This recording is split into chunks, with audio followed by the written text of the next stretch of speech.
Olá, uma alegria enorme hoje receber aqui na Faculdade de Direito Sul de Minas, para esta primeira semana de Direitos Fundamentais e Garantias Constitucionais, Dr. Marcos Túlio Bandeira.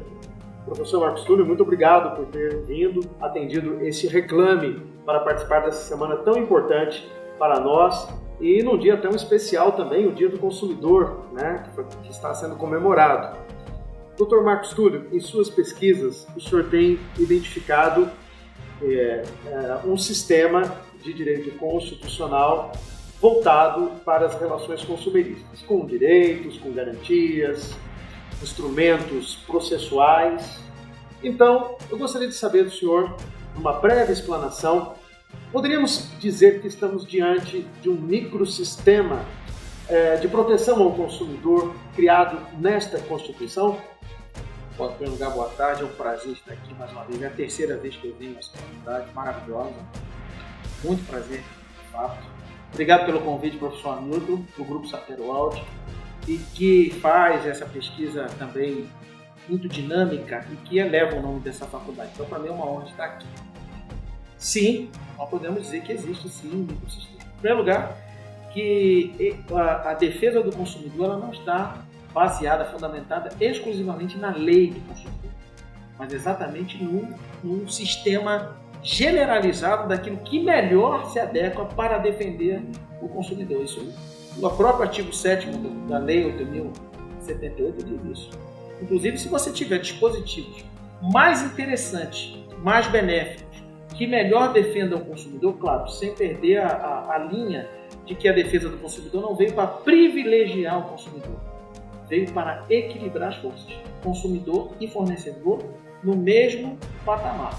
Então, se você tiver dispositivos em qualquer outro instituto, que não seja a lei do consumidor, pode ser utilizado e será utilizado exatamente por garantia desse artigo 7º. Então, nós temos sim um sistema de defesa amplo, apesar de ser micro, mas é amplo na defesa do consumidor.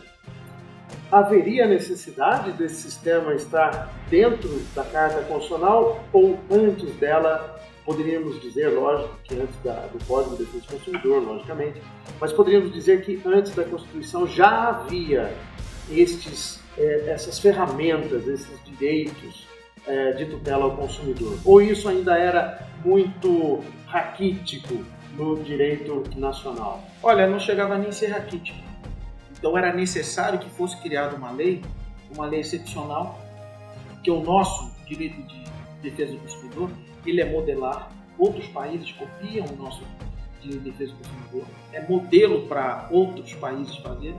Nós não tínhamos uma defesa do consumidor adequada. Veja que nós tínhamos relações de consumo, né, em pleno século XXI, na segunda metade, em pleno século XX, na segunda metade do século XX, mas nós estávamos fazendo essa defesa num Código Civil escrito ainda na segunda metade do século XIX, com uma proteção processual de um Código de Processo Civil, primeiro de 39 e o segundo de 73, que não se adequava à necessidade do consumidor. A relação do consumo tem que ser equilibrada. Veja que a questão de defesa do consumidor em juízo nunca seria equilibrada sem um sistema, sem uma defesa adequada, sem que esse equilíbrio fosse determinado e os dispositivos colocados à disposição do consumidor para ter uma defesa adequada. Então não existia nenhum raquitismo na defesa do consumidor, simplesmente não existia. Então, com a vinda da lei do consumidor em 90, que ele entrou em vigor em 91, aí sim, aí você tem uma defesa excepcional dentro do sistema nacional. Vigorosa, perfeita. O que hoje nós temos problemas é exatamente na falta de aplicação adequada. Não é nem na lei, não é nem na doutrina, mas nós temos um problema hoje de primeira instância, inclusive. Os próprios juízes hoje, temos uma deficiência no judiciário que não conhece a defesa do consumidor como ela realmente é. Ainda aplica sistema do Código de Processo Civil, como na verdade está sendo garantido no próprio CDC. Ainda se aplica o Código Civil, quando na verdade é o próprio CDC que está dizendo que a relação do consumo deve ser protegida daquele jeito. Mas esse é o problema que nós vemos atualmente. Mas em relação a instituto, em relação à defesa, em relação a todas as ferramentas que nós temos, antes da defesa do consumidor, antes do CDC, nós não tínhamos nenhum raquitismo. Hoje não. Hoje nós temos uma lei, nós temos um sistema que coloca em pé de igualdade consumidor com fornecedor. Era isso que mais precisávamos e nós temos. Agora a questão é de aplicação adequada. Aí nós temos que insistir e bater até a última instância, até a última porta, para que seja deferido aquilo que é direito do consumidor. Ok? E você que está aí assistindo, então agora ficará na íntegra com a palestra do Dr. Marcos Túlio Bandeira.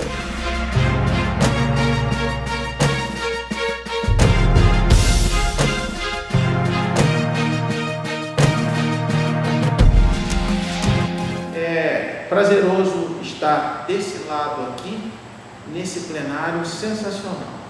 Isso aqui, só na entrada dessa faculdade já nos estimula a estudar. Ela é imponente, né? Fantástico. E esse plenário aqui é maravilhoso. Tem cheiro de carro novo, cheiro de plástico novo, né? A gente fica bastante animado. As palavras do professor Hamilton foram bondosas. Eu agradeço muito por estar aqui fazendo parte desse evento, do seu grupo de pesquisa, Saperiaud, né? E parabenizo a todos aqueles que trabalham junto com o professor Hamilton nisso aí. Essa divulgação de pesquisa jurídica é importantíssima. O país só evolui com pesquisas. E essas pesquisas acontecem dentro das universidades. Nós somos os cientistas. E a gente vê que aqui há produção científica. Isso é importantíssimo. Para mim é uma honra mais uma vez estar participando disso aqui. Então, é uma felicidade. Eu encerro dessa maneira. Obrigado, professor Hamilton. Grande companheiro de uma jornada que começou há alguns anos atrás, poucos, não muitos, mas já tivemos bastante coisas em comum. Foi sensacional ter essas experiências aí. Então eu vou fazer o seguinte, agora eu vou me levantar, tá?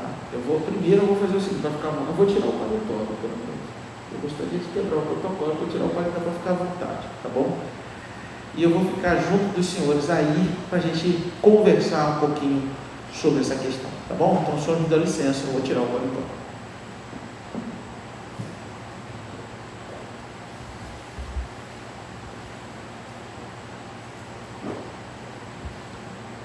Pessoal, mais uma vez boa tarde.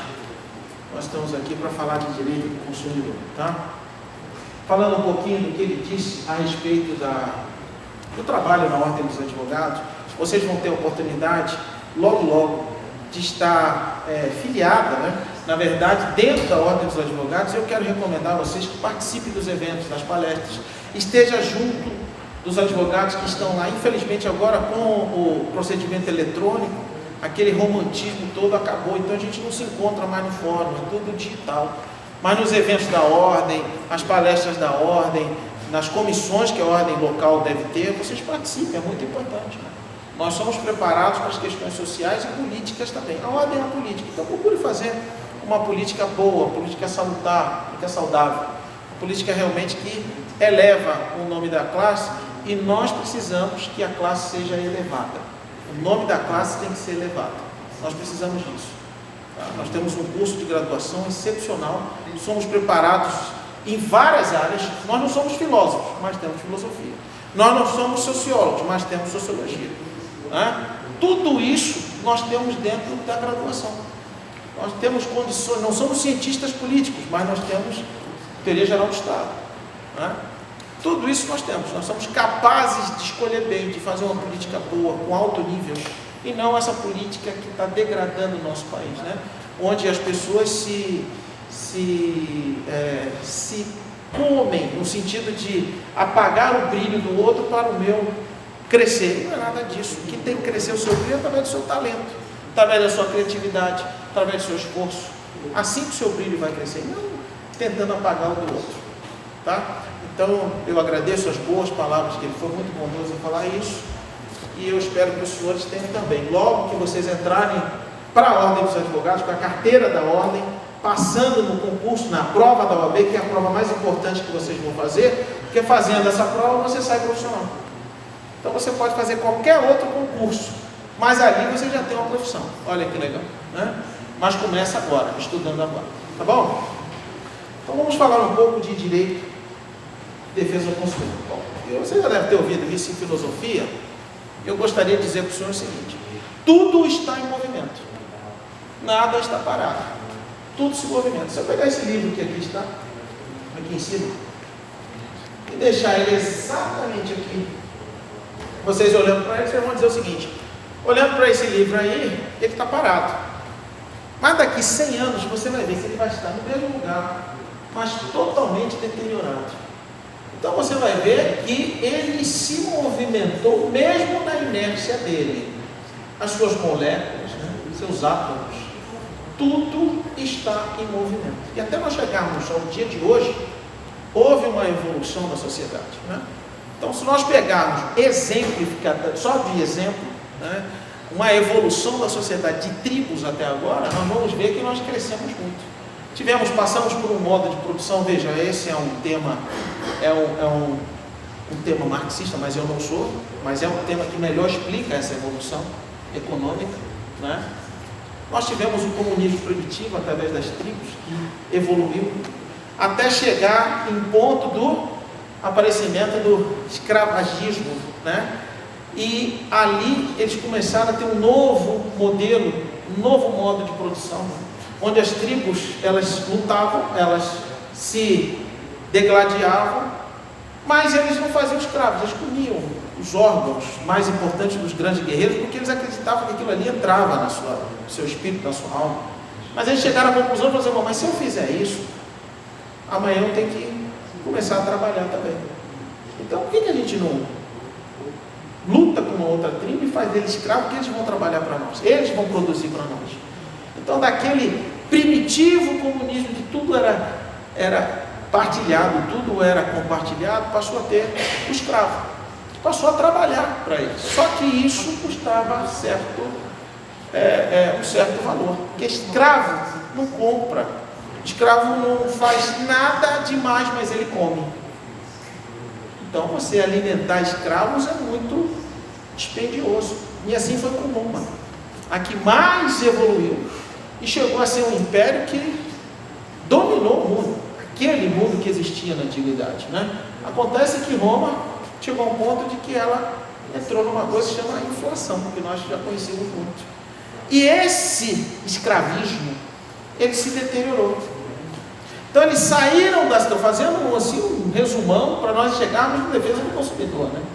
Eles saíram desse sistema e começaram a procurar o campo, saíram da cidade para procurar o campo, porque na cidade passa-se fome, mas no campo não passa, porque você tem uma terra lá, você tem uma granjinha, você tem uma galinha, você tem um boizinho, você tem o leitinho da cabra, você tem o leitinho da vaquinha. Só que era diferente, algumas pessoas mais poderosas já tinham terras, ou mais fortes, já tinham alguns soldados para trabalhar para eles, e a proposta foi o seguinte: você quer ficar sobre a minha guarda? Tudo bem, então vamos mudar aquele modelo antigo e hoje você não vai ser mais meu escravo, você vai ser meu servo. Então, detalhe, hein? Você tem direito à parte da produção, parte é minha, a maior parte é minha, você tem direito à parte da produção, mas você tem uma coisa melhor nele, você pode se casar, o escravo não podia. Então nasceu aí o feudalismo, onde existia uma produção, uma autoprodução, né? Eles se autossustentavam. E isso foi 1000 anos dentro da Idade Média. Até que dentro da Idade Média, lá no século IX, por exemplo, apareceram algumas pessoas, alguns loucos desvairados, né, atravessando toda a Europa de carroça para vender especiarias, seda, onde eles pegavam na China, eles iam até a China de carroça, no lombo de animal, e traziam para vender na Europa, né? Tempero, pimenta, não era conhecido na Europa, e outras coisas mais. Na Grã-Bretanha, na época, não era Grã-Bretanha, mas nas ilhas, na Inglaterra, naquelas ilhas, eram conhecidos como pés poeirentos, porque eles viviam na estrada, né? E de feudo em feudo eles iam quebrando um certo isolacionismo que existia entre um e outro. Essa era o modo de produção da época. Então ele fazia contato com o feudo aqui, e fazia contato com o feudo lá, e vendia para esse aqui, e vendia para aquele ali. Mas vendia para quem? Para a nobreza palaciana, não vendia para o plebeu, não vendia para o servo. O servo trocava: eu te dou uma seda aqui, você me dá 2 porquinhos aí cevados, tá? Para eu comer, tá legal. que quem tinha dinheiro era exatamente a nobreza palaciana. Esses, quando eles viajavam, eles tinham que parar em algum lugar para descansar. Então eles paravam próximo aos feudos, onde eles se consideravam mais seguros, certo? E faziam as suas tendinhas. Mas aí um outro camarada que viajava com ele, falou assim, vou fazer junto com você, para não ficar sozinho na floresta. Porque na floresta, aqueles que não se sujeitavam aos feudos, eles viviam em bandos na floresta. Eram exatamente os bandidos, e que roubavam dos ricos e davam para os pobres, eram os Robin Hoods da vida. Então eles se juntavam para ficar mais aglomerados. Nascia-se um acampamento, nascia-se uma vilinha, e acabou sendo uma pequena, assim, uma cidadela, onde os alemães chamavam essas vilinhas de burgos. E que viviam em burgos eram os burgueses. Esses burgueses, com todas essas aventuras de compra e venda, e eles começaram a elaborar essa oferta e botando água na boca para a procura, já era a questão embrionária daquilo que nós vivemos hoje, capitalismo. Veja, o capitalismo nasceu dentro do feudalismo, e isso foi crescendo. Essa classe burguesa acabou reunindo para si uma acumulação de capital extraordinária, onde chegou ao ponto, já mais para cima, na época dos Estados Gerais, eles bancavam os Estados Gerais porque eles tinham dinheiro, mas não participavam da nobreza porque eles não tinham títulos. Eram umas pessoas sem títulos, mas eles faziam o intermédio entre o casamento do filho de um senhor feudal com a filha de outro, e aí nasciam os Estados Gerais, como foi na França, como foi na Espanha, como foi na Suécia, como foi na Inglaterra, mas eles queriam mais. Esses burgueses, eles queriam a coisa mais importante, é o que todo burguês quer: mercado. Mas para isso era necessário que o Estado se modificasse. Era necessário uma coisa que se chamava liberalização do Estado. E aí vieram as revoluções burguesas. Veja, eu estou passando assim rápido, né? Fazendo um apanhado rápido para vocês entenderem, para nós chegarmos até aqui. Tivemos, ainda no século XVII, a Revolução Inglesa, que foi a Revolução Gloriosa, que quase não teve derramamento de sangue, né? Depois, no século XVIII, a Revolução Norte-Americana, que foi diferente da inglesa e diferente da francesa, porque na verdade os americanos, eles queriam se desvencilhar da coroa e ocupar a Nova Terra. E aí nós tivemos a Revolução Francesa, que foi o verdadeiro divisor de águas entre aquilo que estava lá atrás e aquilo que nós vivemos hoje, que realmente foi assim, sanguinária, sangrenta, onde a guilhotina trabalhou maravilhosamente bem, né? Carrasco só tinha dá 5 minutos que eu vou afiar a guilhotina, manda outro, e trabalhava 24 horas por dia. A questão das revoluções burguesas foram apresentadas pelos burgueses, obviamente, e para duas coisas existem, são as ferramentas para se fazer uma revolução. Primeiro, não se faz revolução com armas só. Revolução com armas é golpe. Então a primeira coisa é arma, mas não só isso. Mas se faz revolução com ideias. E a primeira ideia que eles tiveram é o seguinte: nós temos que trocar esse governo, o Estado, do monarca, ou do monarca, aquele que tem todo o poder, ele é o Estado, ele faz as leis, né? Para o governo das leis. Mas para isso nós precisamos inventar uma coisa nova. E o que eles inventaram? Eles inventaram uma coisa que foi buscado na ciência: o corpo humano. Veja que o corpo humano tem toda uma função, cada órgão, cada membro do teu corpo tem uma função, né? E eles buscaram dentro da ciência uma coisa chamada constituição do corpo. Mas se a constituição do corpo tem toda um equilíbrio lógico, então o Estado também precisa ser organizado e ter a sua própria Constituição. Daí surgiu a lei maior, a Constituição, que não foi nada demais, nada diferente do que o seguinte: a proposta de trocar o governo do homem para o governo da lei. Que este homem todo-poderoso também se sujeitaria à lei. Todo monarca, toda monarquia que se sujeitou a isso, está aí até hoje. Grã-Bretanha, né? A própria Suécia, a Dinamarca, a Espanha. Mas quem não aceitou a proposta, defiou, não ficou. A burguesia cresceu daí. E a burguesia já vinha, o século das luzes, o século XVIII, ele já vinha investindo numa coisa que era ciência, universidade. Se hoje nós temos aqui essa faculdade maravilhosa, é fruto de ideia burguesa. Ciência, arte, as matemáticas, não que eles inventaram, mas eles bancaram isso. Sabe por quê? Porque o mercado precisa de pessoas desenvolvidas, com a mente, com o raciocínio, com o gosto apurado. Eu quero. O consumo, ele depende daquilo que a pessoa quer, o desejo. Porque senão, se não houver isso, eu posso oferecer uma Ferrari a preço de banana. E se o consumidor não tiver noção do que é uma Ferrari, mesmo a preço de banana, ele não vai querer.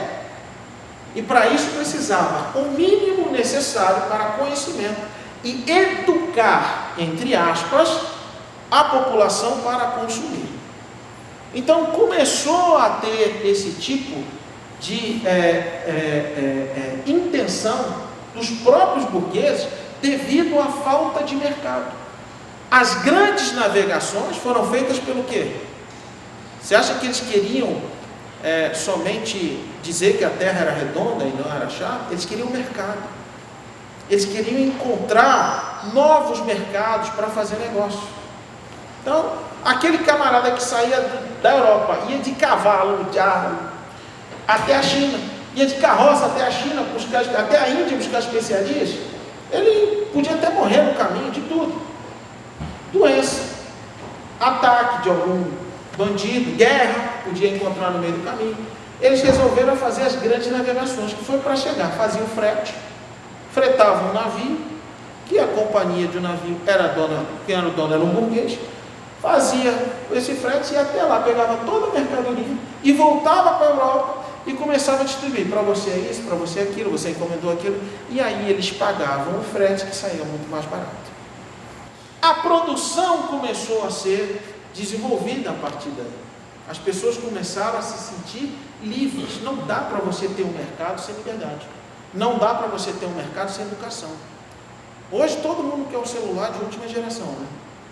Precisava de um celular de última geração. Você precisa de um celular de última geração? Por acaso o Milton, na infância dele, tinha celular de última geração? Aliás, pergunta para ele se ele tem um celular de última geração. Ele nunca teve um celular, né? O Milton fez a primeira pesquisa, ele era dono da empresa, a Target, que fez a primeira pesquisa no Brasil para implementar, para saber se era viável a implementação do aparelho celular. Foi encomendada pela Motorola. E aí ele chegou à conclusão de que esse aparelho infernal é escravizador. Isso foi na década de 80, eu nunca vou ter. Agora vai acabar se rendendo, não vai ter jeito, né? Não vai ter jeito. Já comprou o aparelho, mas até agora ele não colocou o aparelho para funcionar. Mas lá já ele vai colocar, vou ficar enchendo o saco dele com o WhatsApp e tal. Ele vai gostar, vai acabar sendo adepto a isso. Mas você não precisava. Mas o mercado quer colocar isso para vocês. A produção cresceu assim. Só que a produção não cresceu em massa.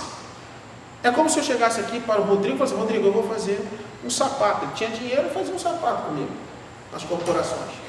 Então eu fazia um sapato, tirava a medida e tal, e fazia um sapato para ele. Isso custava muito da cara, né? Só que eu fazia só para ele. Agora, muita gente queria ter esse sapato. Como é que eu fazia mais? Como é que eu poderia fazer mais sapatos para ter mais mercado? Então dependia de anúncio, dependia de marketing, coisa que as pessoas naquela época não sabiam, mas dependia.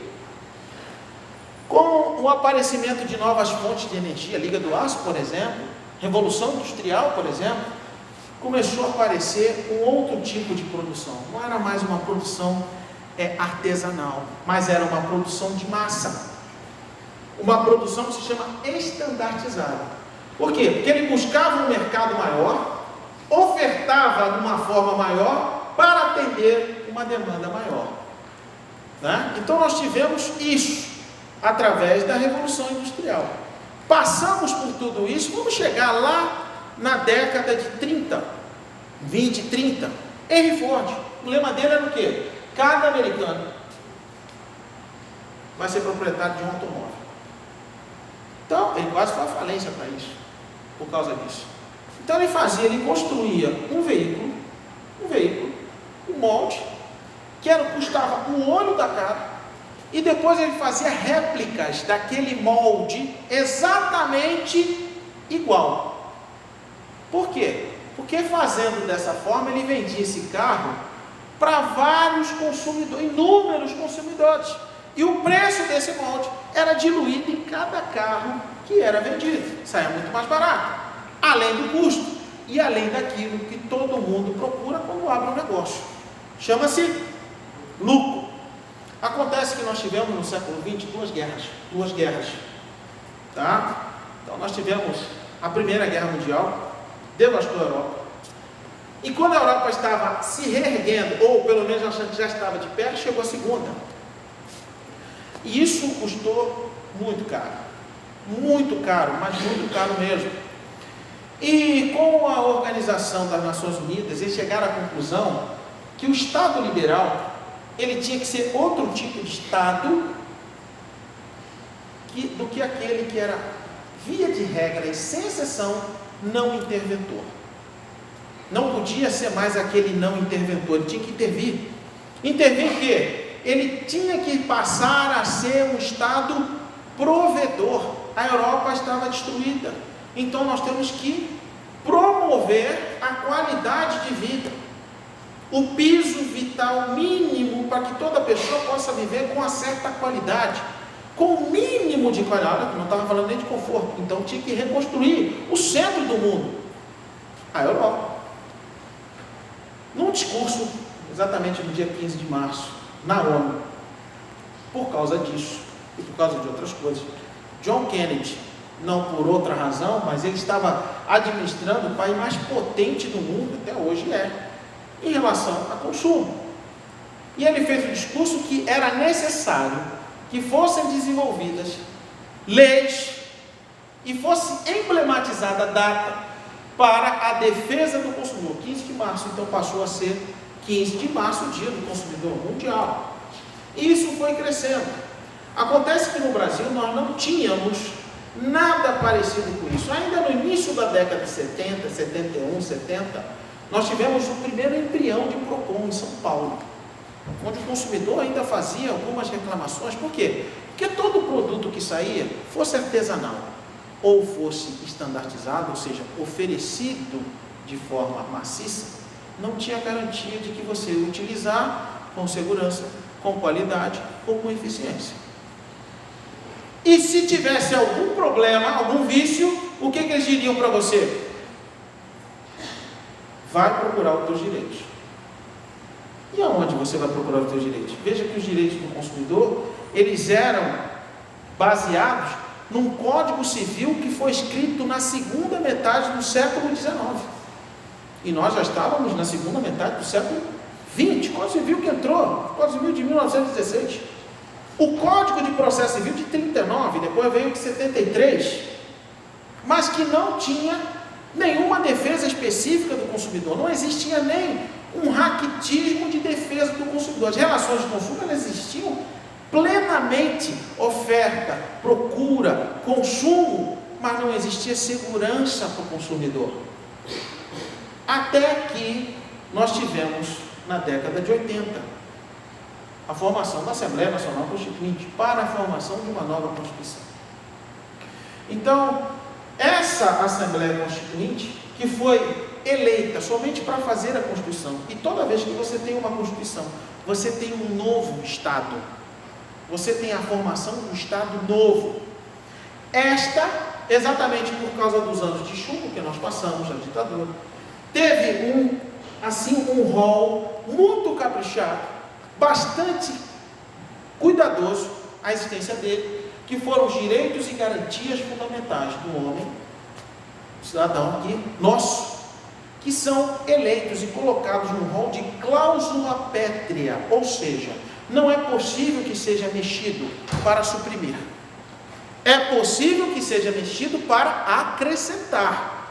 Então nós tivemos, com a emenda constitucional 45 de 2004, um acréscimo naquele rol lá. Ou seja, que o processo vai ter, todo processo vai ter um tempo razoável de duração e ele tem que também ser célere.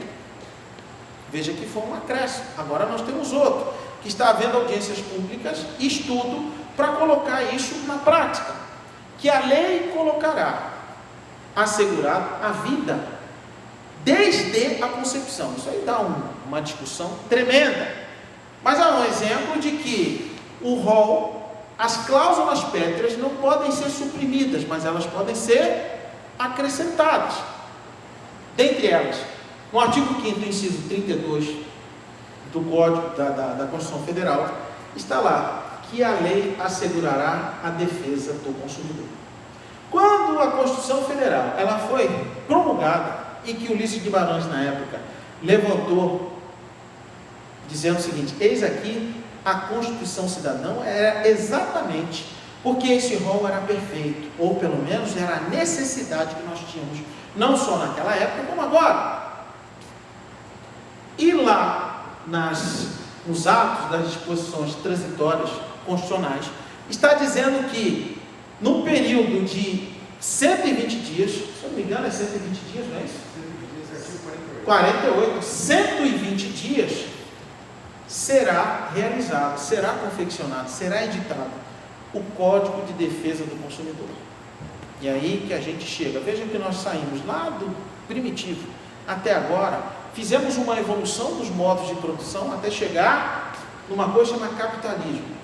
Nós vivemos num país, num Estado democrático de direito, com um pacto capitalista. É princípio fundamental e é princípio da ordem econômica, exatamente isso no artigo 170, e um deles vai dizer o quê? A defesa do consumidor também é princípio da ordem econômica. Você goste ou você não goste. Você tem uma ideologia diferente dessa, tudo bem, não tem problema, mas nós vivemos nesse pacto, e é assim que nós vamos ter que resolver as nossas questões de consumo. Explicado isso, foi feito logo em seguida a Constituição Federal, a promulgação da Constituição Federal, que foi promulgada em 5 de outubro de 1988, começou a produção do novo código, o Código de Defesa do Consumidor, porque ainda estávamos diante de um Código de Processo Civil de 73, veja, muito antigo para as relações de consumo, muito, mas muito antigo, e um Código Civil que era ainda do século XIX, que entrou em vigor no século XX, 1917. Ele é de 1916, mas entrou em 1917. Muito mais antigo ainda. Como resolver as questões de consumo? Não tinha. Tinha que fazer um código exatamente a respeito disso. O deputado federal à época, Geraldo Alckmin, fez um projeto onde reuniu grandes e notáveis juristas, alguns ainda estão aí. Tivemos há pouco tempo atrás a morte da Ada Pellegrini, né?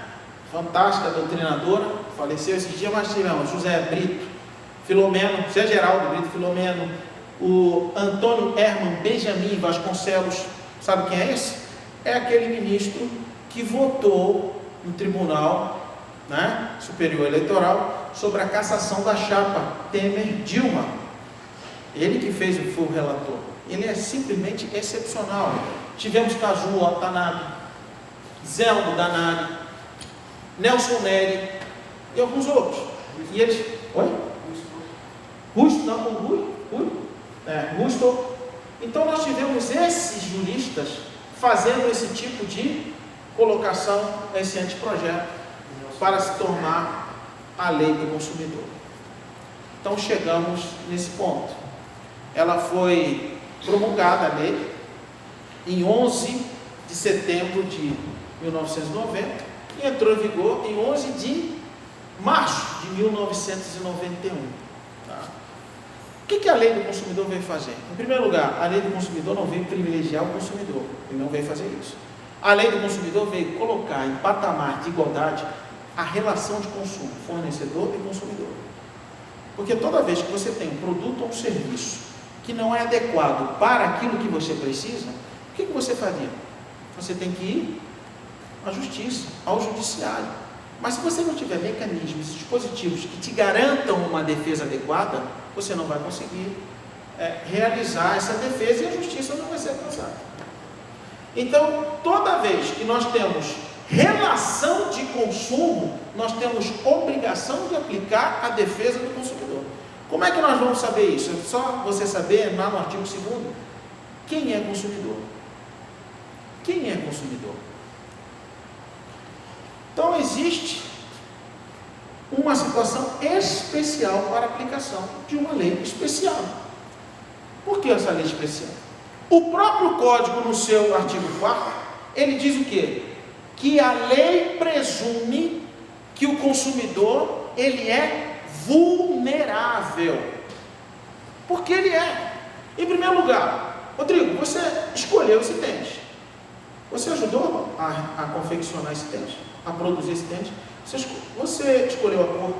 Você escolheu, por acaso, o tipo de textura da borracha, o tipo da lona, o cadastro. Você não escolheu isso. Você escolheu o tênis.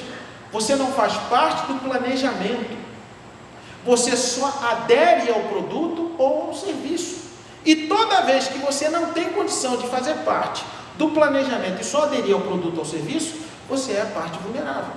Porque você vai aderir com todas as qualidades, mas também você vai aderir a quê? Com todas as deficiências. Você já comprou uma roupa aqui? Está com problema de costura, o botão não é aqui. Não é isso? Eletrônico, não funciona. Então, como resolver isso? Precisava de uma lei que fosse eficiente. Mas para isso era necessário que se colocasse às claras quem é consumidor. Então, quem pode ser consumidor? O artigo 2º diz isso. Consumidor, para efeitos de aplicação da lei, é todo aquele que adere a um contrato com interesse de consumo final. Como assim consumo final? Ele não pode incrementar isso na sua profissão, na sua atividade profissional, na sua atividade econômica. É para consumir de verdade. E é exatamente por isso que as pessoas jurídicas também podem ser consumidoras. Não como a pessoa física, mas ela também pode. E de que maneira? Como é que a pessoa jurídica vai ser consumidora final sem incrementar a sua atividade profissional? Bom, então vamos imaginar que numa fábrica ele resolva fazer um contrato com a Coca-Cola e trazer uma máquina de Coca-Cola e deixar à vontade para os funcionários, todas as vezes seus empregados, toda vez que tiver sede, ele vai lá e pega. Por acaso ele está incrementando na atividade profissional? Na sua atividade econômica? Ele está passando isso para frente? Claro que não. Ele está colocando dentro para consumo próprio da sua empresa. Então, quando nós temos a relação de consumo identificada pelo consumidor final, que é esse que diz se a relação é ou não de consumo, nós temos obrigação de fazer com que o Código de Defesa do Consumidor seja aplicado. Está dando para entender até agora? Legal? Quem concorda? Levanta a mão. Quem não concorda? Levanta a mão.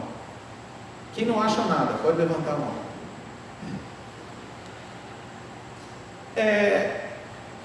Quando nós aplicamos a defesa do consumidor, o Código de Defesa do Consumidor, nós não aplicamos somente o código.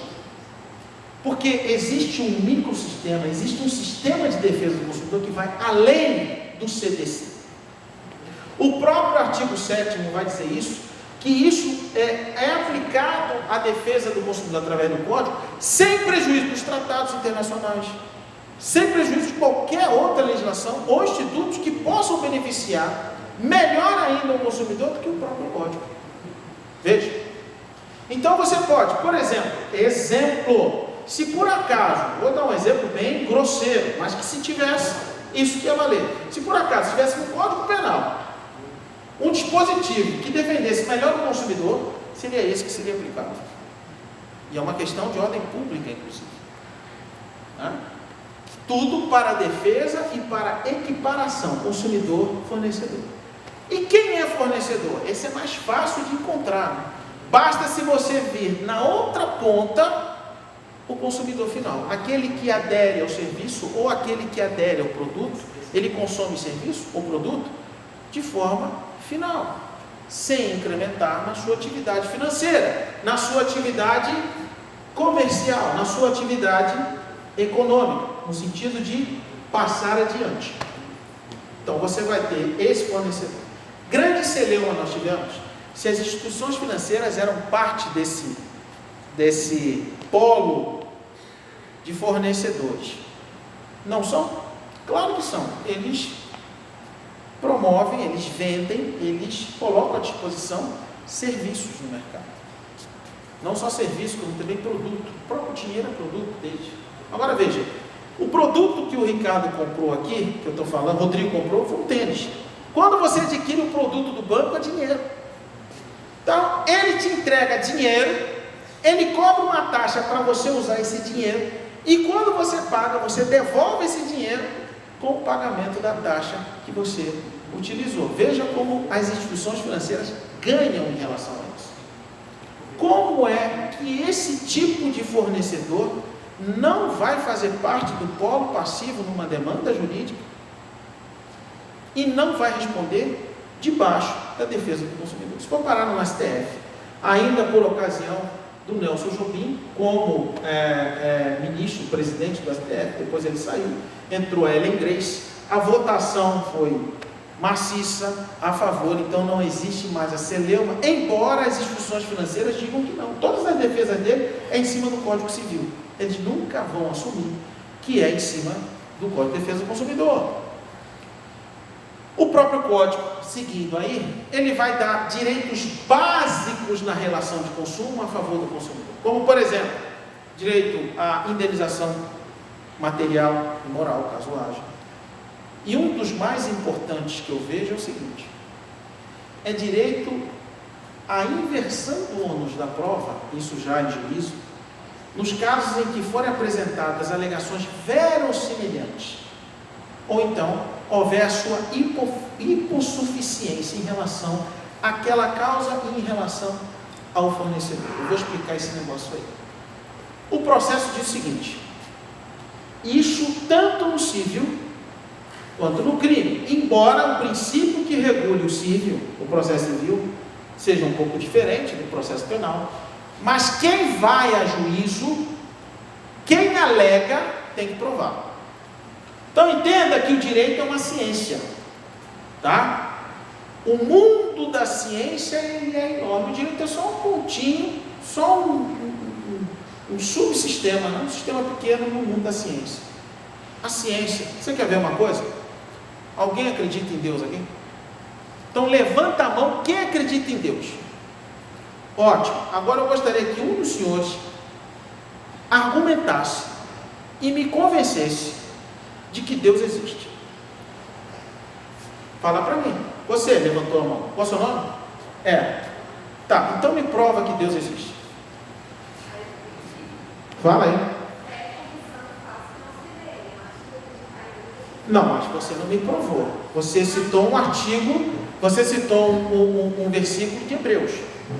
Fé é a firme convicção daquelas coisas que se esperam, mas não se vê. Não é isso? Está lá em Hebreus. Mas você não me deu prova da existência divina. Deu? Qual é o seu nome? Amanda. Alguém pode ir na mesma carona da Amanda ou alguém quer ir diferente? Quem levantou a mão mais que acredita em Deus? O senhor acredita em Deus. O senhor falou que acredita em Deus. Não foi? Não, quem foi? O senhor de rosa. Tá? Esse azul Campinas aí que o senhor está. Fala para mim. Prova, eu quero prova. Não tem necessidade de provar? Não, mas você não acredita? Como é que você vai acreditar numa coisa que você não tem necessidade de provar que ela existe? Me explica esse negócio aí. A mais?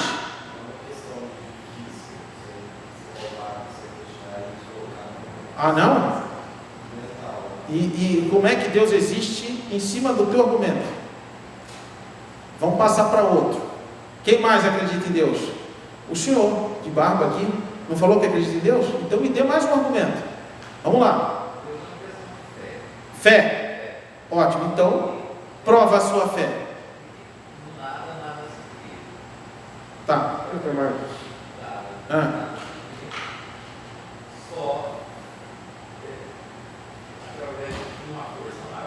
Uma força maior. Tá legal. Obrigado. Eu gostei das explicações dos três. E agora eu vou falar em cima para explicar por que nós temos que provar dentro do juízo. Pois não? É questão de fé, não é? É questão de fé. Uns têm fé demais, outros fé de menos. Exato. Mas eu vou dizer uma coisa, fé de mais, fé de menos, né? Deixa eu falar uma coisa para vocês. Eu acredito em Deus. Eu acredito a sua explicação. Qual é o seu nome? Carlos. Ricardo. Caio. João. As suas explicações foram suficientes para mim. O grande problema é que não é suficiente isso no direito. Porque o direito é ciência. E dentro da ciência, aquilo que existe é provado necessariamente. Aquilo que não é provado não existe. A ciência nunca vai admitir a existência divina. Deu para entender? Eu acredito, a sua explicação foi perfeita, dele, do outro, e outros que pudessem falar. Então, quando nós entramos numa demanda jurídica, nós alegamos alguma coisa, nós temos que provar. Veja que quando isso acontece numa relação de consumo, é muito difícil para o consumidor provar uma série de situações. Então, por quê? Porque ele é vulnerável. Inclusive o artigo 4º da lei está dizendo, ele é vulnerável. O legislador resolveu dizer isso para não haver dúvida. Essa vulnerabilidade, ela é prática. Ela acontece desde o momento que você vai realizar o contrato, que é esse de comprar o tênis, no caso do nosso amigo aqui, Rodrigo, até a hora da troca, até a hora que vai promover uma ação, até a hora que vai discutir e até a hora que vai ser dada uma decisão final. Ele é vulnerável antes, durante e depois. Então o legislador falou assim, bom, já que existe essa situação de vulnerabilidade, nós temos que facilitar a ida dele em juízo. O quê? No inciso 8º do artigo 6º está dizendo que existe a possibilidade de inversão do ônus da prova. Veja, é uma coisa excepcional. A regra é, você está alegando, você prove. É excepcional que essa regra seja mudada. Você está alegando contra a minha empresa? Ótimo. Então eu tenho que provar que a sua alegação não é adequada. Isso não acontece comumente. Essas coisas vão acontecer em sistemas, em institutos, para garantir um equilíbrio de classes vulneráveis ou hipossuficientes. Exemplo, Lei Maria da Penha foi para proteger o direito da mulher. A mulher estava em desequilíbrio ao homem. Então veio a Lei Maria da Penha para equilibrar. Se bem que hoje está difícil ser homem, né? Hoje está difícil ser homem. Eu vou entrar no elevador que eu vejo uma mulher, eu paro, eu não entro. Né? Eu não entro. Tem que ter um homem, tem um homem e uma mulher, então eu vou entrar. Porque hoje tudo é um homem. Hoje o homem é o sexo frágil. Porque o Brasil ele tem um grande problema. Nós temos um problema de limites. Nós vivemos nos extremos. Mas o Brasil é um país que não se conforta, se consola em viver nos extremos. Ele vive além dos extremos, nos exageros. Então exagero para menos e agora exagero para mais. A mulher não era nada, né? A mulher é coisa, agora a mulher é tudo, né? Olha, não feio para mim, porque está preso. Mas o que eu quero dizer é o seguinte: como é que se resolve isso? Só rapidamente. Bom senso. O direito se aplica ao bom senso, já vai vendo desde já. O direito é lógico. Eu aposto para os senhores, pois não? Eu aposto para os senhores que quando os senhores forem fazer a prova da ordem, apostem nas questões, nas respostas que são lógicas. Porque o direito é lógico. Tirando o direito do trabalho, que direito do trabalho é um problema. Direito trabalhista é um problema. Eu não faço direito trabalhista. Direito trabalhista eu não faço. Oi? Por quê? Pois é, direito trabalhista eu não faço porque dá muito trabalho. Lá eu acho engraçado, né? Todo mundo fala alguma coisa, não tem nada, ninguém prova nada. Eu tenho que sair de lá e alguém me explicar o que aconteceu. Eu falei, isso não é para mim, né? Aí eu vou fazer homicídio, é mais divertido. O réu é mais tranquilo, tudo isso aí. E consumidor, que são assim irmãs, matérias irmãs. Então, né? Tranquilo, é ótimo. Nós temos também, no caso de equilíbrio, o caso do ECA, criança e adolescente, porque a criança e adolescente é naturalmente vulnerável e insuficiente em relação à sociedade. Nós tivemos o Estatuto do Idoso, né?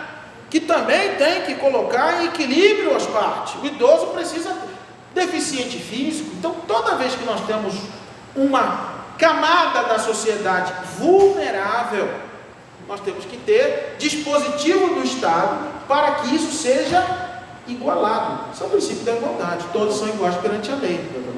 Pois não? A vulnerabilidade no estupro também. Oi?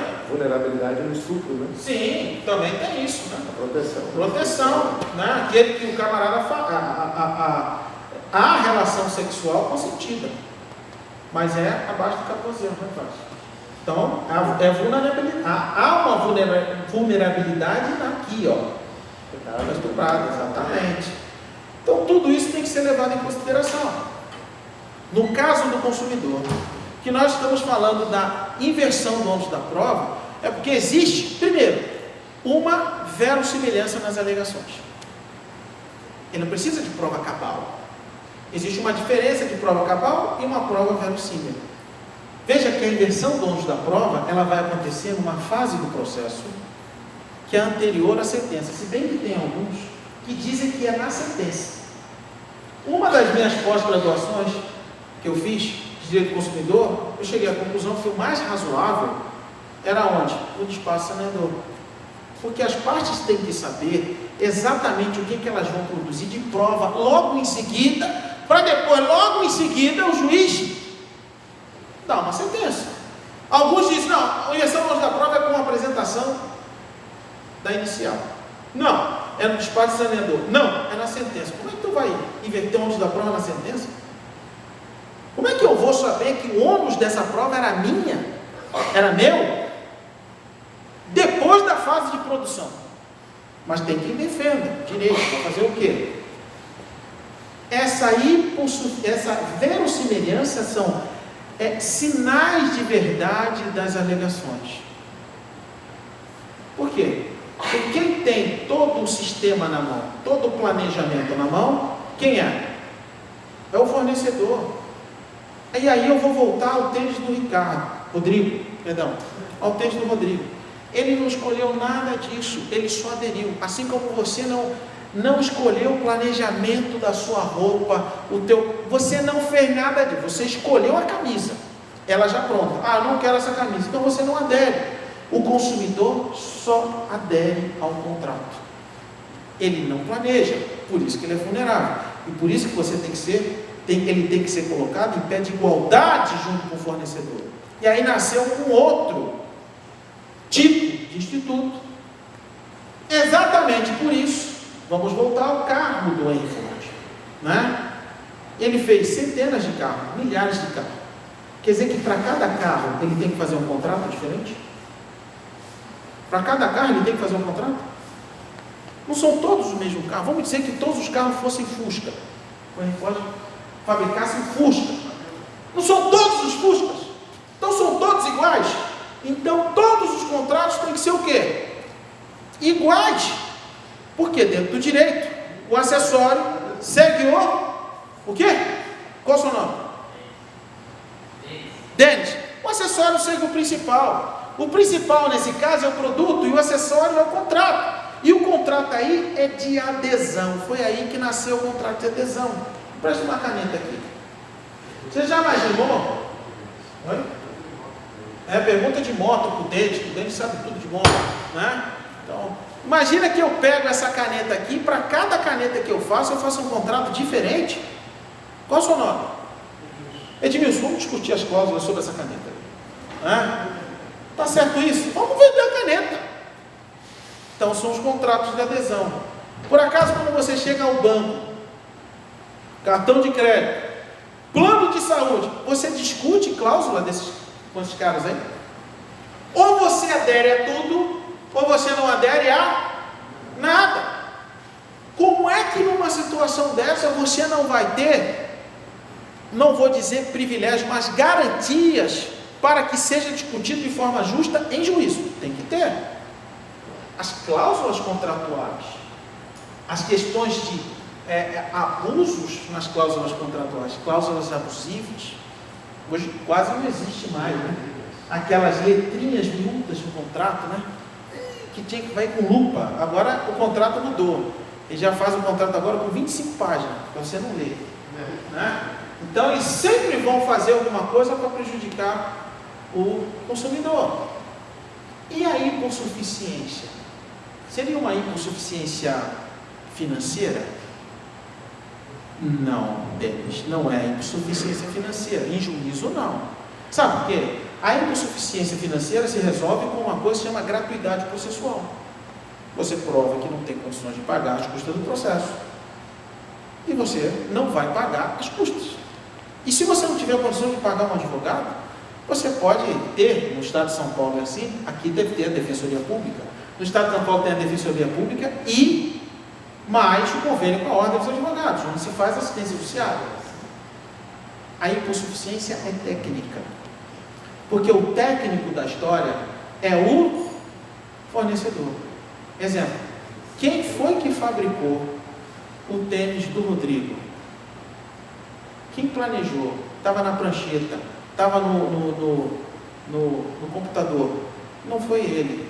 Então ele, como técnico, é que vai ter que provar que esse produto não é defeituoso, ou então que ele não colocou esse produto no mercado, ou então que o defeito ocorrido foi exclusivo provocado por ele, porque não se exime de responsabilidade a culpa concorrente, somente a culpa exclusiva.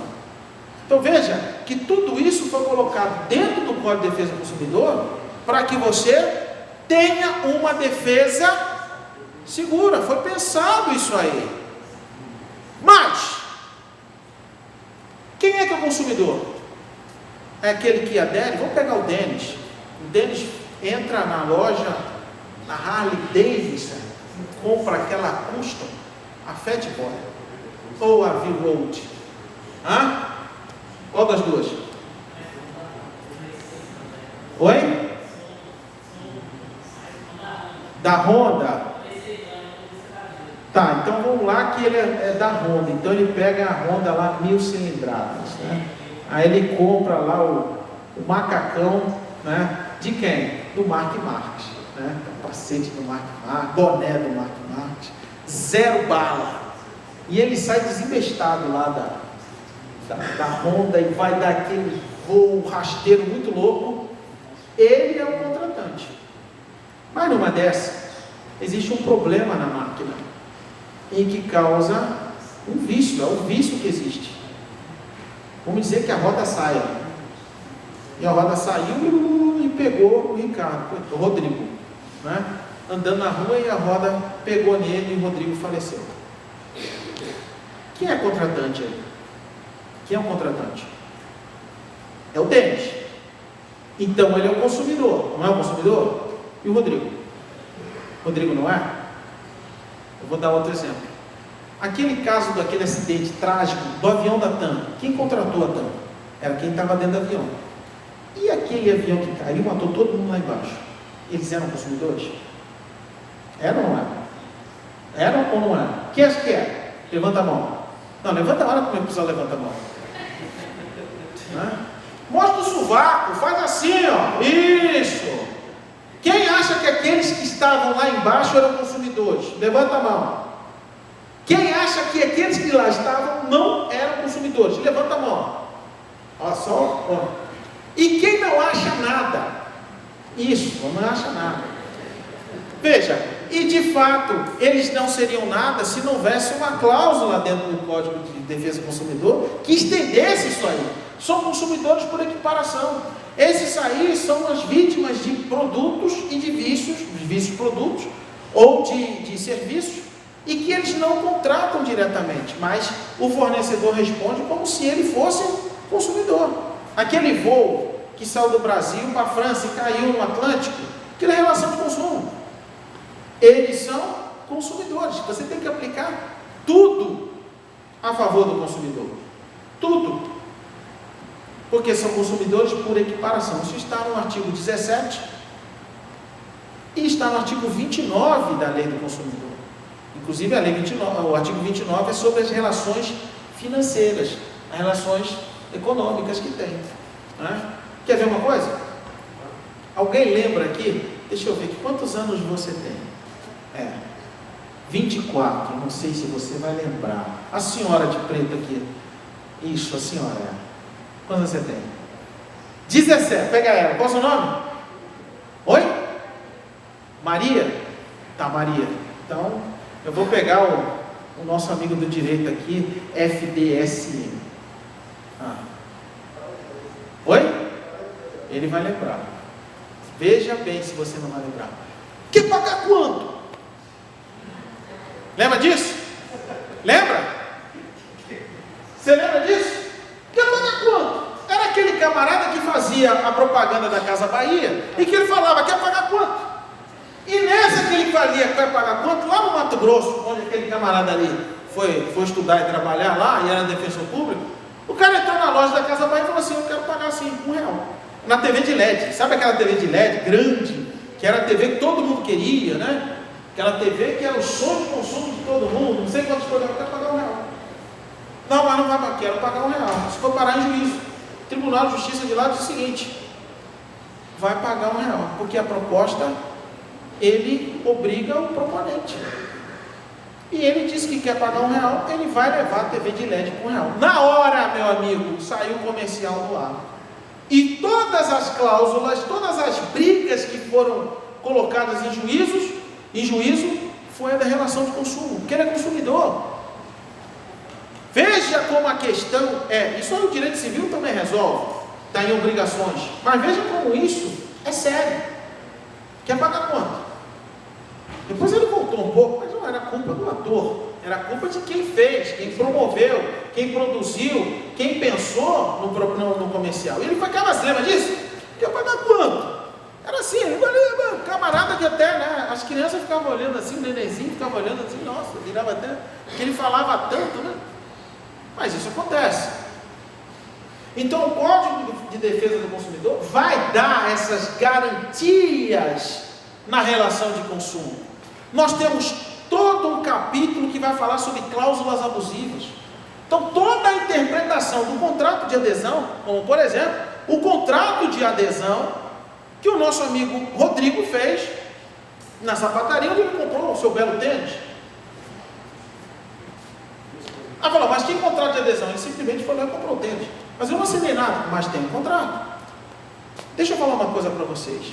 85% dos contratos realizados no mundo inteiro, 85% dos contratos realizados no mundo inteiro é de relação de consumo. As pessoas dão aquele simples exemplo. Não, se o teu liquidificador quebrar, isso é relação de consumo. Aquele caso em que houve o problema da torre lá, que tem aquela torre que o camarada fica preso lá no Hopi Hari, né? Em São Paulo, Vinhedo, né? E vai até lá em cima e despenca. Teve uma moça que morreu. Aquilo é relação de consumo. Certo? Você está atravessando na faixa de pedestre. Aliás, o lugar para você morrer atropelado é na faixa de pedestre, pelo menos dá indenização para a sua família. E o cara não freia, o ônibus vai lá e pega você. Isso é uma relação de consumo. Por quê? Porque ele está colocando a serviço da população um serviço. Colocando à disposição da população um serviço. E houve um defeito nisso aí. Mais do que um vício. O defeito é aquela situação em que causa uma lesão ao consumidor. É mais do que o vício. Se por acaso o ônibus quebrou, perdeu o controle e parou em cima da calçada, é uma coisa. É um vício. Mas se por acaso o ônibus quebrou, não parou em cima da calçada, ele adentrou pela parede, pelo muro e foi cair dentro da cama do sujeito, que às vezes acontece, né? Houve um dano, então houve um defeito. É mais do que um vício. Então veja como as questões de consumo devem ser levadas a cabo, sério. Outras coisas também que são previstas pelo Código de Defesa do Consumidor são as colocações no mercado de substâncias nocivas à saúde. Você não pode, principalmente agrotóxico. E que aí você tem o princípio da informação. Veja, a informação, ela tem que ser clara e ostensiva. Clara e ostensiva. Toda a informação do consumidor, por quê? Porque o consumidor, ele é, o que ele é? Oi? Mais do que isso, nós não vamos falar mais leigo. Ele é vulnerável. Por acaso, você está andando no shopping, então tem lá todas as informações do shopping. Você fica olhando para o chão, no shopping, só se você estiver deprimido, né? Aí você talvez olhe para o chão, né? Talvez. Mas você não olha para o chão, olha. Não olha. Oi?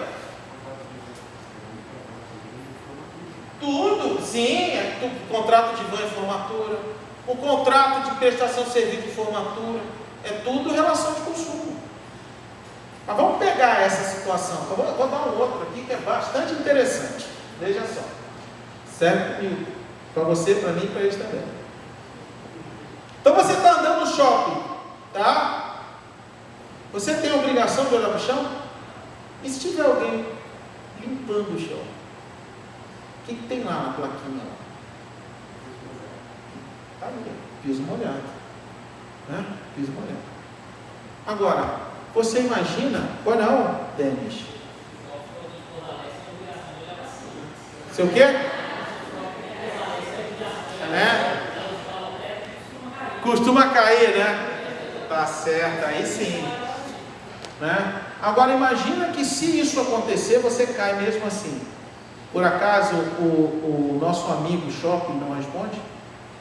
Não responde? Imagina que a faculdade de direito, você passa bem ali desavisado, apesar de tudo ali, você cai e bate a cabeça, tem um traumatismo craniano lá. Você passa a tudo de canudinho. Não tem responsabilidade? Tem. Então vamos entrar num outro detalhe aqui, bastante interessante. Tem uma coisa que se chama responsabilidade subjetiva. Se você vai ver em obrigações. Na verdade, o tema é responsabilidade. E eu já vou dar uma dica para vocês. Todo pessoal daí de trás, atenção, toda e qualquer matéria de parte geral, saiba bem, que você vai matar toda a parte especial. Exemplo, se você souber bem a parte geral de direito penal, você faz no mínimo 70% da prova da ordem. No mínimo. Direito penal. Você faz. Você mata com tudo ali. Se você souber bem a parte geral de obrigações, que obrigações está lá, obrigações, contratos e responsabilidade civil, você vai matar toda a questão de obrigações que você tiver lá. Agora, se você souber bem a parte geral de direito civil, você também mata bastante todas as questões interessantes, inclusive a parte especial. Mas a parte geral você tem que saber. Tá? Isso serve para qualquer matéria. Qualquer matéria. Quer ver uma leizinha bobinha? Pequenininha, a gente nem dá muito valor a ela, né? Era a antiga lei de introdução ao Código Civil. Mas a questão não era da lei de introdução ao Código Civil. Hoje são normas de introdução. Lei de introdução às normas brasileiras. Você serve para tudo, porque você tem normas gerais lá, você tem princípios. Lê aquela lei lá, tranquilo. Sabe onde você lê aquela lei? Vou dizer onde você lê aquela lei. Quando você for no banho, você lê. Quando você acabar, você já leu a lei toda, porque ela é pequenininha, mas ela é aplicável para tudo. Né? Para tudo. Então, nós temos a responsabilidade subjetiva. O que é isso? Está lá no artigo 159 do Antigo Código Civil e agora no artigo 186. Todo aquele que causar ato ilícito ao outro é obrigado a reparar. E tem lá também na responsabilidade civil que o artigo 927, que é irmão gêmeo desse aí, é chipófago, né? O que é chipófago? É aquele que um corpo só e duas cabeças. Então, ele vai ter que ser aplicado da mesma forma. Mas para isso você tem que demonstrar dentro do processo uma coisa que chama culpa. É a prova, não fica assim, culpa. Culpa. Por quê?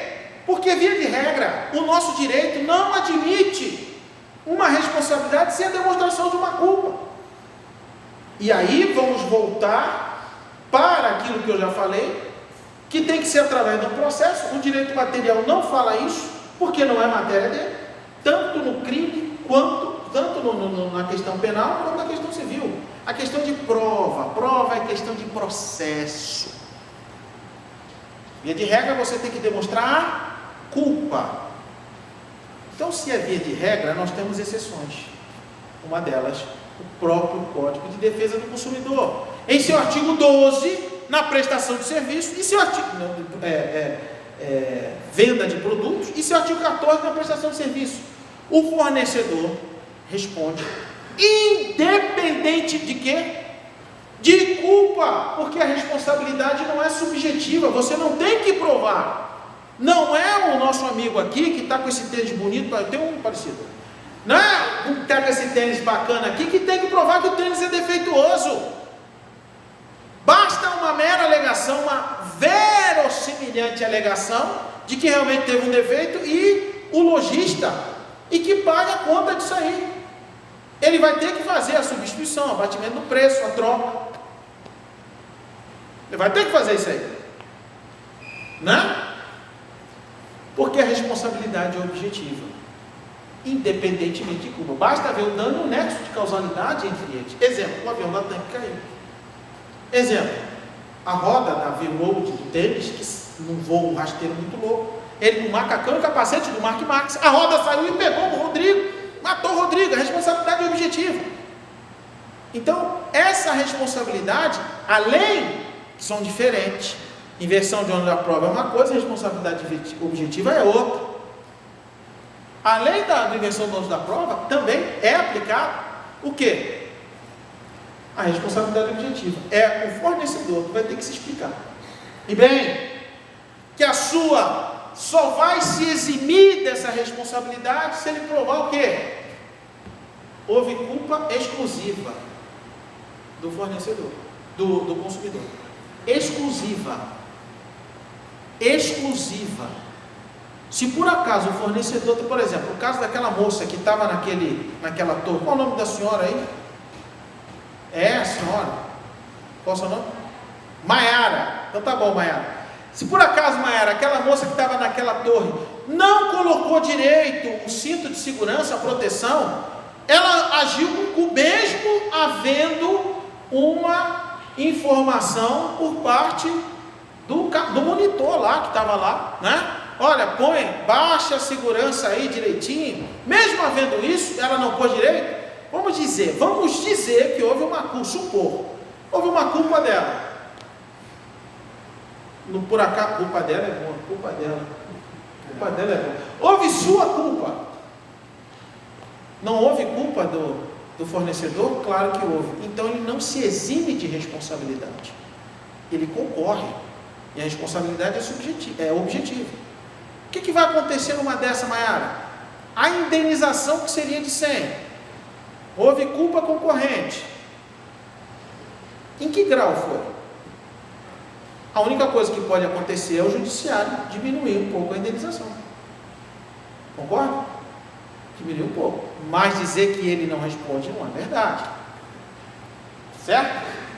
Nós temos também dentro do Código de Defesa do Consumidor, artigo 19, inclusive artigo 18, o princípio da solidariedade. Agora sim tem uma coisa interessante. Olha aí. Vamos lá. Quem é sócio de algum clube aí? Levanta a mão. Sócio, vou lá fazer uma academia. Eu vou lá fazer um levantamento de tulipa. É bom, né? Às sextas à noite. Hoje é sexta. Isso é bom. Quem é que é sócio? Você, Maiara, de novo? Você é sócio de algum clube? Então eu vou usar você agora. Você curte piscina? Curte piscina. Pô, aqui em Minas não tem praia, né? Então você vai nas piscinas legais, bacana. Tem piscina? O clube tem piscina. Você gosta de nadar? Você entra na água? Gosta de nadar? Você gosta de pegar sol? Ficar moreninha? Gosta de Juju todinho? Né? Tá bom. Você gosta de nadar? Gosta. Você gosta de mergulhar? Gosta. Agora eu vou fazer uma pergunta para você. Você gosta de boiar? Não, você não gosta de boiar? Boiar é legal, pô. Não tem outra coisa mais gostosa do que ficar boiando na piscina. Boiar na piscina é bom. Tem algum problema boiar na piscina? Não. Agora imagina o seguinte. Qual o nome desse cidadão que está do teu lado? É teu namorado? Colega? Ficante, parceiro, alguma coisa? Amigo? Qual o nome dele aí? Pode falar. Oi? João. O João vai fazer um pacotaço que ele quer ir lá para Porto Seguro. E aí dentro do pacote da agência de viagem, ele fala, no pacote tem um trainado dele, que vai ter uma van que vai pegar ele em determinado local. Você mora aqui em Pouso Alegre mesmo? Daqui e vai levar até o aeroporto. Qual é o aeroporto mais próximo daqui? Guarulhos. Ele vai até o aeroporto. Aí lá, ele faz check-in e pega um avião e vai parar em Porto Seguro. Lá do aeroporto até o hotel, outra van. Aí que legal, né? Outra van. Aí dorme no hotel. De manhã cedo, cafezinho, tranquilo. E ele pega outra van, vai até o porto. Porque lá no porto já tem uma viagem para ele, um passeio, uma escuna. Para ele ver as baleias jubarte lá em Porto Seguro. Olha que legal, né? Aí você vai. Olha que delícia. Aí você vai curtir aquela água de coco, né? Lá em Porto Seguro tem aquela bebida lá, o capeta. Não sei se vocês tomam. Já ouvi falar, nunca tomei aquele treco lá. Mas quem toma passa mal, né? Cuidado, toma isso aí não. E lá no meio do oceano a escuna vira. E é você obrigado a fazer uma coisa que você não tem hábito. Boiar. Né? Você vai boiar, porque se você não boiar, você morre. Não é, João? Você vai ter que boiar. O que aconteceu aí, meu filho? Houve dano? Que tipo de dano? Houve dano no mínimo moral, meu amigo. Vai boiar lá no meio do oceano com tubarão, com baleia, com sei lá o que, orca. Lá no meio, você vai passar uma pena, você fica 3 horas esperando, 4 horas esperando o resgate, boiando. Você não fica 1 minuto boiando na piscina. Mas a grande pergunta é, quem é que vai pagar esse pato? É a companhia da escuna? É a van? É o hotel? É o avião? É a van daqui? É a agência de viagem? A questão é aplicada o princípio da solidariedade. Na cadeia de fornecedores, todos respondem solidariamente. Então você pode promover ação contra um ou promover ação contra todos.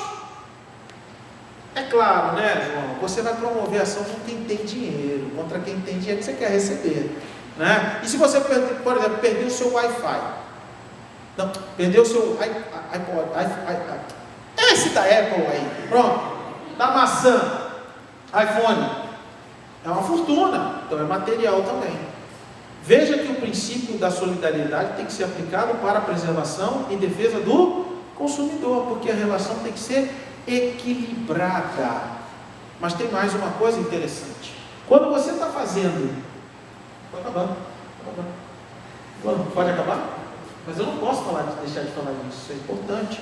Quando você está promovendo uma ação e já está na fase de execução, tem uma coisa que se chama desconsideração da personalidade jurídica da empresa, para que você de fato receba o dinheiro que estão te devendo em juízo, porque a empresa geralmente não tem bem, não tem aquilo, então desconsidera e vai no bem do sócio. Temos os prazos para que você possa reclamar, bem durável, né? De preferência o bem durável 90 dias, então você tem que fazer a prova da reclamação. Por exemplo, você comprou uma TV de 78 polegadas lá, né? LED, sei lá o que, e deu defeito, então você tem que fazer isso em 90 dias, porque obsta o prazo para você promover uma ação de juízo. E esse obsta, ele volta a contar do zero. Ele só volta a contar quando o fornecedor te dá uma resposta negativa. Ele começa a contar um prazo decadencial contra você. Você tem um prazo X para entrar na ação. Não entrou, você perde o direito. Mas quando você faz a reclamação, de preferência escrita, uma carta R resolve isso. Esse prazo ele é obstado. A prescrição dos danos no artigo 27, que vai te dar 5 anos, tanto dano material quanto moral, né? Então, o Código de Defesa do Consumidor vem colocar todas as questões criminais, as questões em juízo, né? O artigo 84 todinho que vai falar isso, né? A questão do domicílio do consumidor. Vamos dizer que você está aqui, o João foi lá para Porto Seguro, comprou um produto lá, veio para cá, deu defeito, onde vai promover a ação? Ele vai ter que ir em Porto Seguro para promover a ação? Domicílio do consumidor, porque ele é vulnerável, né? Aquelas agências que fazem aquelas BMG faz isso, BMG, não, aqui não é agência do BMG não, aqui é só para você fazer o contrato, pode citar ali porque está valendo, é uma sucursal dele, então a citação pode chegar até lá. Pessoal, eu não quero me alongar mais, e tem todos os princípios constitucionais, né? O princípio da boa-fé, né? Boa-fé objetiva, que tem que ter boa-fé antes, durante e depois da contratação. Então, a defesa do consumidor é um sistema extraordinário para vocês atuarem. Eu não sei se a minha palestra foi interessante, mas eu espero que é delicioso você atuar nisso. E tem muito mais do que a troca do liquidificador, tá? Trocar liquidificador é coisa, para exemplo, né, do iníciozinho lá dos anos 90. Tem muito mais, é um filão muito bom, você pode se especializar. Não é direito civil, é direito privado, mas não é direito civil, tá? Tem nada a ver com direito civil. Tem que saber direito do consumidor para você atuar nisso. E nossos grandes problemas são que os juízes, e aí eu vou ser um pouco redundante, juízes em primeira instância, quando eu falo magistrados, eu falo de qualquer um, mas os juízes têm pouco conhecimento da aplicação disso. Só vai melhorar nos tribunais e vai melhorar muito mais no STJ. Era hoje não?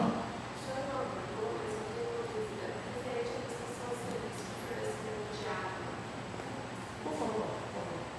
Pode interessar a todos.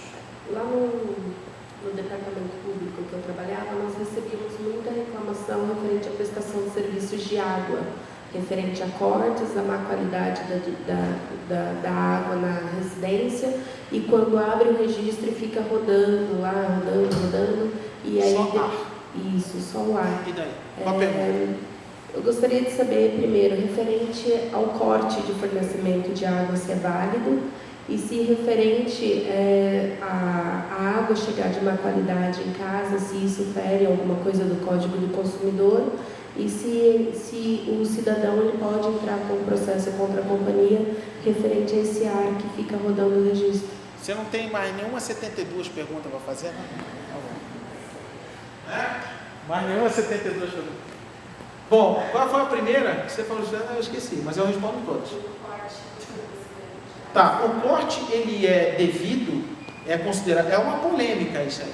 Mesmo com a dívida, há decisões do tribunal dizendo que não pode haver o corte porque é de uso básico, necessário, produto de primeira utilização do ser humano. Então, alguns defendem que não pode cortar, mas a majoritária hoje dizendo sim, pode cortar, desde que não tenha tendo dívida, né?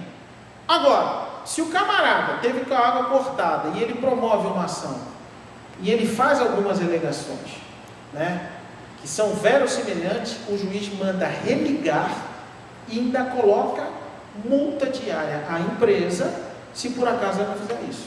Chama-se astreintes, né? Então tem que ter, e a multa tem que ser uma multa caprichada, por exemplo, R$1.000 por dia, né?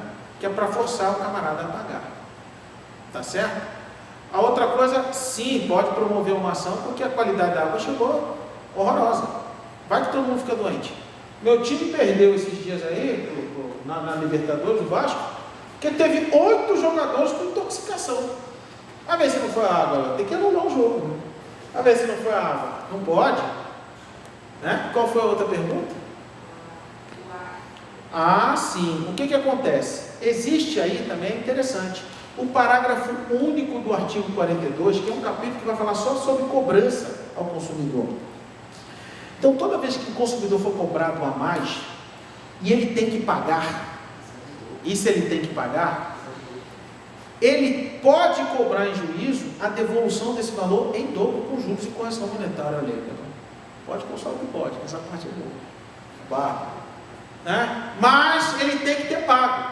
E existe uma diferença entre a aplicação do parágrafo único do artigo 42 do CDC e a aplicação do 940 do Código Civil. Porque o do 940 diz o seguinte, que aquele que demandar dívida já paga, ou seja, aquele que demandar é porque o cara promoveu a ação. Então ele está demandando uma dívida que já foi paga, vai ter que pagar em dobro o juros de correção. Então ele teve uma dívida paga e o camarada promoveu uma ação. Artigo 940. Perfeito? Código Civil. Agora, aquele que por acaso for cobrado a mais e pagar, ele pode entrar, mas ele pagou extrajudicialmente. Aí ele pode promover uma ação e pedir a devolução em dobro. Isso acontece com o cartão de crédito, né? Cartão de crédito é uma beleza. Isso pode acontecer. Então, sim, pode realizar a cobrança, porque se está girando o ar e não está saindo a água, você está pagando por um serviço que não chega na tua casa. E se você está fazendo isso, você está pagando a mais por uma coisa que não chegou. Você pode chegar quanto foi a água. Ah, foi R$150 só de água. Ah, foi? Então eu posso entrar com uma ação pedindo a devolução em dobro, com juros e correção, porque tem medidor, mas não tem água. Pode também. Alguém tem mais alguma pergunta? Tem não? Posso ir embora? Então... Ah, tem? Então vou dar para você aqui. Vamos ver se você fala. Eu vi você com a bolsa na mão e falei, vai embora, até comigo. Você parece uma prima minha. Muito bonita, por você. Olhos maravilhosos. A minha dúvida é em relação a contrato de filmagem e fotos. Ah, isso acontece muito no caso de casamento, né? Ah, dele. Não acontece no Brasil. No Brasil não acontece. Fala. A primeira pergunta, são duas em relação a isso. A primeira pergunta é em relação ao contrato de exclusividade em formatura. Eu já ouvi casos de que pessoas que vêm na colação de grau não podem trazer as suas câmeras profissionais por causa desse contrato de exclusividade. E eu gostaria de saber dos não contratantes, eles têm que seguir a mesma regra? Claro que não. Eles não aderiram a nada. Né? Perfeito. Eles não aderiram a nada. E outra coisa, ele não pode, não aderir a coisa nenhuma. A outra coisa é o seguinte, qual é o seu nome mesmo? Ana, seu nome é meio difícil, eu vou lembrar sempre de trás para frente. Então vamos lá, é o seguinte, eles não aderiram a coisa nenhuma e o fato de vocês realizarem o contrato com a equipe de formatura não torna vocês fiscais do que vai acontecer ou deixar de acontecer na festa. E nem policiais, você não tem poder de polícia para isso. Exatamente, então quando eu, não contratante, decidi entrar com uma câmera fotográfica, sendo ela profissional ou não, se eu for impedida de entrar no local... Não, primeiro, você vai ser impedida de entrar no local. Eu vou te dar um exemplo disso aí. Pipoca no cinema. Aonde você compra pipoca no cinema? Aonde você é obrigado a comprar pipoca para entrar no cinema? E se eu trouxer a pipoca já estourada no micro-ondas da minha casa, não posso entrar? Posso. E houve decisão de tribunal condenando a empresa porque ele estava fazendo uma coisa que chama venda casada. Né? Venda casada. Tem a venda casada que a gente pega todo dia aí, mas a gente não esquenta, né? Os da net. Fala logo dois. Eu só quero um, mas só vende hoje. Aquilo é venda casada, não pode, teria que vender um só. Você pega Yakult, vem 5, mas eu não quero 5, eu quero 1. Não pode. Nesse caso que você está falando, é o exemplo da pipoca. O cara tem, não. Teve gente que foi com o filho, com a esposa, não, você não pode, porque você não comprou pipoca ali. Mas quem disse que eu tenho que comprar pipoca ali? Deu dano moral e tem que dar. Hoje, os empresários mais sagazes, tem um grupo de juristas, de advogados que dizem, não barra, uma coisa é você vender, você está oferecendo serviço, mas você não é obrigado a comprar para entrar no teu cinema. É a mesma coisa isso aí. Ele não pode te barrar, porque você está levando uma câmera. Ele não pode te barrar, né? Ainda mais se você não fez o contrato. Qual é a outra pergunta que você tem a fazer? Em relação agora à filmagem. Filmagem. Só que agora é de casamento. Você... Então, no contrato tinha os valores separados, né? Mas isso não é mais interessante. Na hora que eu recebi o produto final, eu não percebi alguns erros de edição. Depois, passou pelo uns 2 anos, eu fui assistir de novo e percebi diversos erros na edição. Certo. E entrei em contato com a empresa. Eles estão tentando melhorar, mas a matéria-prima num todo está toda mal feita, não tem gravações. Eu gostaria de saber quanto à prescrição disso. Aí você fez uma colocação muito boa. Em primeiro lugar, nós temos um princípio no direito, certo? O direito não socorre aos que dão. Então vamos passar por aí. Você não tem um prazo prescricional aí. Você tem um prazo decadencial. O produto aí ele é durável. Você não vai enquadrar no artigo 27, que é o caso de responder por danos em relação à filmagem. Em primeiro lugar, eu vou falar isso. Deixa aqui do ladinho que ele já vai tratar disso aqui. O que você está querendo é que resolva o teu problema. Refaça a filmagem, reedite a filmagem. Isso a empresa não é obrigada, né? Refazer não dá, vai ter que casar de novo. Não dá, né? Mas a empresa não é obrigada a fazer isso, porque você tinha 90 dias a partir do dia que você recebeu a filmagem, tá? Para fazer uma reclamação. Para que, se isso não fosse resolvido, nesse caso você vai fazer a refilmagem de novo? Não dá. Você vai falar, quero abatimento no preço, talvez. Ou então você não quer a filmagem, quer o seu dinheiro de volta. Está lá no artigo, nos parágrafos do artigo 26. Tá? Então, eles não são obrigados a reeditar isso aí. Porque o prazo decadencial de 90 dias já passou. E você nem fez nenhum tipo de reclamação comprovada. Se você não fez isso, e de preferência eu falo, faça por escrito. Não, levei uma amiga, a amiga morreu. Pronto, não tem mais quem falar com você. Isso acontece. As pessoas morrem, né? Então, cuidado, quando você sair dali, pode ser que caia um piano de cauda na tua cabeça e você morrer também. Então, você não tem como reclamar. Mas, o teu caso se insere numa outra situação. Houve um dano. Por quê? É a filmagem da tua vida. Você é a princesa que entrou naquela carruagem, voando, né? Tem umas cenas assim, aqueles casamentos, teve uma, não sei se você mandou, ela entrou num barco que estava flutuando no teto, o barco caiu, ninguém aguentou, caiu aquele treco lá. Não inventa moda no seu casamento que vai dar errado. Mas no caso da filmagem, você teve o que? Um dano moral. Pode ser alegado, não pode, eu paguei por isso, não teve. Aí você vai entrar no caso do artigo 27, prescrição. Você não está alegando para que ele refaça, substitua ou abata no preço. Você está falando assim, eu tive um dano moral, quero indenização. É diferente. Você pode promover uma ação lá no artigo 27, por dano moral. É o que eu penso, tá? Mas alguém pode passar, pode levantar o dedo aí. Quem mais? O senhor. Esse aqui, ó. Cidadão aí. Tem uma que é interessante. Vocês querem ver só? Doutor Marcos, uma questão de horário, vamos fazer a última intervenção. Depois, quem quiser falar com o doutor Marcos, ele aguarda aqui, né, que daí podemos liberar o evento, tá, pessoal? Isso, eu só vou falar uma coisa interessante. Será a última intervenção. Ok. Ofensa em jornal. Por exemplo, eu peguei um caso que o camarada era um secretário do meio ambiente, Bragança Paulista, e ele foi chamado de Chico Shen Xing Ling. Chico, o nome dele era Francisco Shen, ele era chinês, filho de chinês, falou Chico Shen Xing Ling. Entrei com uma ação de dano moral porque isso não é uma crítica política. É direito do consumidor? A pergunta é essa. É ou não? Basta você pensar, o jornal é um produto? Ele é vendido? Para quem? Consumidor. Então, é um fato, uma relação de consumo. Aplica-se direito do consumidor. Pegou aí? Mesmo que seja político. Certo? E é virótico o negócio. Botou na internet e vai. Então, você pode promover uma ação para resposta, tudo isso aí, né?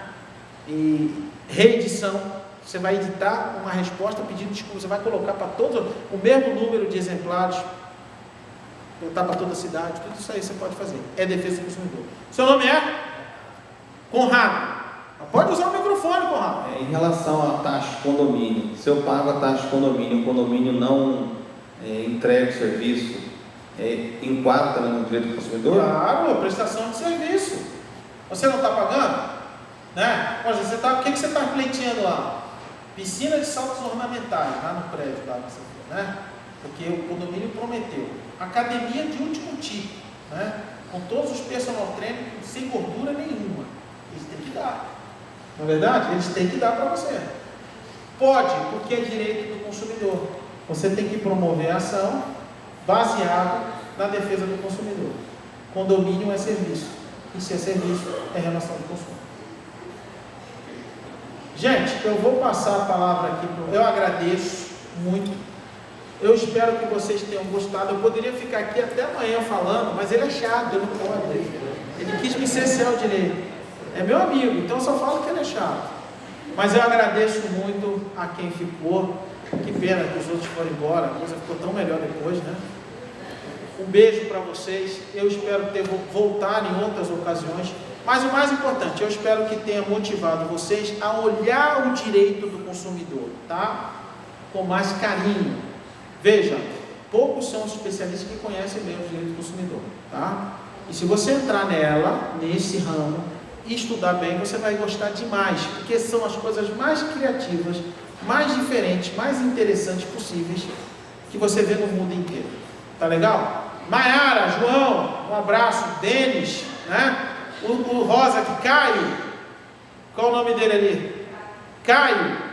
Um abraço. O seu é o Osvaldo e a Ana e meus ajudadores hoje, meus colaboradores. Obrigado.